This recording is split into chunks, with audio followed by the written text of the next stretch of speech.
Pak Din tengah apa? Nak tengok mana buah yang masak. Nak ambil dalam 5-6 biji. Ya. Ini keadaan nanas Pak Din lah, ya. Ni. Ni buah pun tak banyak lah, ya. Okey. Kita tengok keadaan dia, ya. Pak Din nak tengok yang mana sesuai untuk dimakan lah, ya. Tengok ni. Ini kalau ikut 2-3 hari habis lah ni, ya. Nanas ni dah habis. 2-3 hari lagi nanas ni akan habislah masak semua. Ya. Ni dah tua lah, tapi yalah masih musim ni sekarang musim hujan. Okey, tengok. Ya. Pak Din tengah tengok yang mana yang agak-agak boleh petik lah. Ya. Tengok. Untuk dimakan, ya. Kita nak petik nanasnya. Kita tengok macam mana. Sekarang musim hujan banyak sangat, jadi nanas ni juicy sikit lah, ya. Juicy sikit.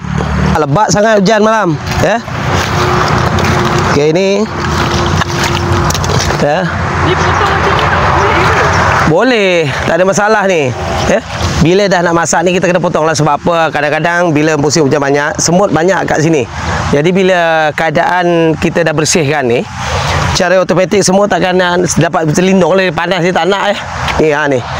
Lagipun dia mempercepatkan buah ni masak lah, ya. Ni tengok, nampak senang kita nak kutil. Lagi satu senang kita nak pilih yang mana yang masak, Tengok Pak Din macam inilah selalu, Tengok keadaan dia. Okey. Ni lah dah dipotong. Dah habis dah semua ni. Okey, tengok. Semua dah habis. Nak potong, nak buat apa dengan campur rojak. Sekejap lagi, ya. Si Pak Din tengah pilih ni. Yang mana agak-agak masak, tua, ya. Okey. Ya, Pak Din nak ambil lah. Besar. Ni kira dah tua dah, ya. Pak Din pilih yang macam ni dulu. Okey. Okey, tengok ni. Alright. Tengok. Pak Din. Pak Din tengah kutik lagi, ya. Nanti jap. Pak Din tengok dulu. Mana yang agak-agak masak. Hari ni ada lawatan dari Mardi, ya. Hari ni. Hari ni ada lawatan pagi ni dalam pukul 10. Tim Mardi akan datang ke tempat Pak Din, ya. Okey. Okey, ni Pak Din cuba ambil sebiji 2, Tengok, Ni, okey. Alright. Okey. Ni. Tengok Pak Din nak ambil lagi. Ni ada masak sikit ni, ya. Sebelah ni ada masak sikit.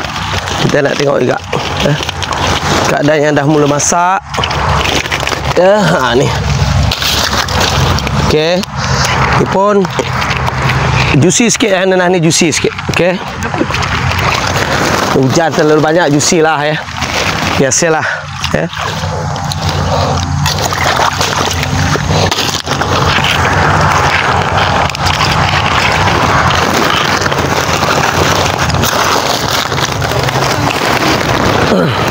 Kalau nak boleh datang lah, Tapi terhad dia dalam 2-3 hari habis. Siapa nak datang hari ni insyaAllah ada lah, ya. Tapi semuanya agak tua je. Tapi boleh makan lah, boleh makan. Kalau ada pun ada indeks 1, baru ada kuning sikit-sikit macam ni lah, ya. Okey. Ini Pak Din ambil. Tamu nak datang hari ni, daripada Mardi Serdang. Grup Mardi Serdang yang akan datang kat sini hari ni. Okey.